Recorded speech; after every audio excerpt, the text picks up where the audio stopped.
this show had a pretty unique origin story for Marvel. It all really began with Destin shooting Shang-Chi with Sir Ben and loving the process of working with him and loving this character, Trevor Slattery, and turning to the producer on that movie and saying, what if we did a show, it was kind of a joke, what if we do a show where Trevor goes back to Hollywood? And they both kind of got excited about that idea for a while. It was still kind of a joke, but then they started getting more and more serious and started talking to people over at Marvel and learned that there was a competing project, that Stephen Broussard and Brian Gay were planning on doing a Wonder Man series set in the entertainment industry. And they felt like they couldn't do two of those shows. And at a certain point, they were like, maybe it's the same show. So that's when I got involved. Destin was involved, Sir Ben was involved. We knew there was this Simon Williams character, but we didn't know who or what he was going to be like. Did he have superpowers? Did he get superpowers? Maybe he never gets superpowers. They wanted to do a show that felt different and was about the entertainment industry.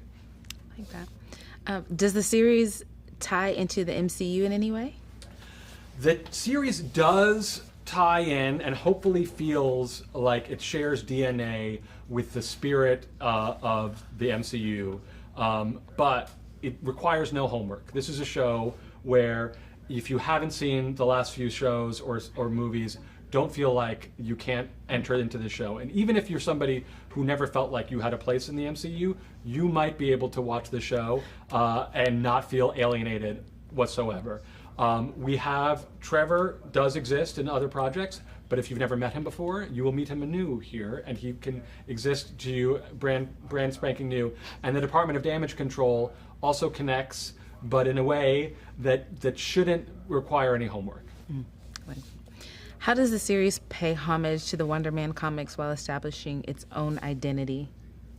Well, the thing about Simon Williams is he's a complicated man in the MCU comic books. He's not really a man. He's been killed. He's been brought back as ions. He's given his brainwaves to Vision. He's had a lot going on. And that's a lot to take on. And when we were thinking about what was unique about Simon and what was unique about this show, it felt like an opportunity to actually make a show about being a struggling actor more than anything. And that is also part of Simon Williams. And some of Simon Williams' most iconic looks have found their way into our show because this guy has some good taste. So we tried to incorporate some of that, and hopefully the people who love Wonder Man from the comics will find something to love in this show as well. The rapport between your two leads is phenomenal, and so much of the show's charm hinges on their chemistry. What was it like working with Yahya Abdul-Mateen II and Sir Ben Kingsley? It was an incredible opportunity to work with Sir Ben Kingsley and Yahya Abdul-Mateen. I'll start with Sir Ben, because he was on the project first. We got to first of all, I had to pitch him the series, which was incredibly intimidating. And then I got to start talking to him just about Trevor in general, because he's lived with this character for 13 years. So he knows what Trevor's relationship with his mother was like, and why Trevor fell in love with acting. Sir Ben, you may not be surprised to learn, has a lot to say about acting in general, and why it's special to him, and what's unique about it. And all those things, as those conversations went on, I was like, I want to put that in the show. I want to put that line in the show. The story about connecting to the script when he's trying to think about his role playing Macbeth, and he's thinking about Hamlet. There's a line about the play within the play and holding a mirror up to nature. That is Sir Ben telling me about an experience he had when he was performing not on Broadway, but performing Shakespeare. So that was unbelievably inspiring and so wonderful, truly unparalleled. Then you have Yahya, who is, I can't think of another actor who has the looks, who looks like a superhero, but has the soul of an artist, who has the talent to go toe to toe with Sir Ben as a performer. He's one of one, and just an incredibly generous and wonderful person. And the more we talked about Simon, and the more Yahya wanted to know about specifics about Simon's backstory, his relationship to his parents, where he's from, those specifics started working their way into the show. So without Yahya or Sir Ben, the show would not be the same, whether they were on screen or not, because behind the scenes they were helping inform this world and these characters. When you were casting for the role, you spoke about this, of Simon Williams. What qualities were you looking for in an actor, and how did Yahya fit the bill? You kind of explained that earlier, but Yeah, I'll explain again. But one of the things on the page, I had to make some choices about who Simon Williams was before we knew who we would cast. But from conception, he was a gifted artist who got in his own way, was an overthinker, a little difficult to deal with, and kind of a narcissist.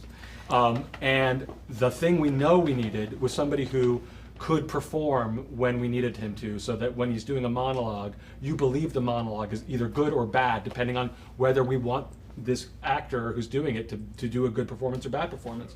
And I was a fan of Yahya's work from the Watchmen series. I just thought he was incredible. I got to see him on Broadway in Top Dog, Underdog, and the guy's a genius. And so when Destin first brought him up, I was thrilled, and the moment he said yes, we knew we were off to the races. This is technically the fourth Marvel property that Trevor Slattery appears in. Can you tell me about expanding his role and what Sir Ben Kingsley brings to it? Yes.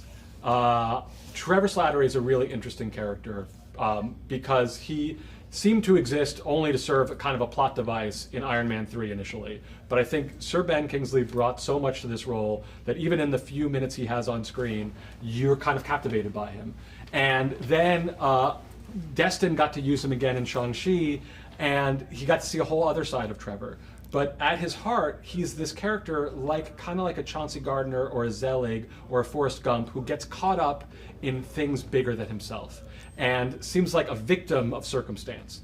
And to me, when we got to this series, it was an opportunity to kind of dig in and drill down on that idea a little bit. He comes in thinking, oh, I've been mixed up with the good guys now, so I'm kind of redeemed. I'm ready to act again. But he hasn't really done any work. And throughout the course of this season of this show, you see this character realize that he hasn't ever made the choices or taken the action that he needs to do for others, and that he makes a sacrifice because he cares so much about Simon, that he kind of redeems himself finally by the end of this season in a way that I don't think he's been redeemed before. Mm-hmm. What do you hope viewer reactions will be like when the series premieres? What do you hope audiences will take away from the show? I hope viewers and audiences will see the love and care that went into this show on every level. We had an incredible crew who worked for over a year to put this show together. Many of them were so thrilled to be doing an MCU project, but more importantly, we were doing an MCU project about their line of work. It was personal to all of us. Costumes, hair, makeup, you name it, craft service. They knew this world. They wanted to get it right, and they wanted to get it right for the MCU audience. So I hope we've done enough of a service to them and to all their craft, and that people can see the love and care, because a lot of people worked really hard, and it was a really rewarding, wonderful experience.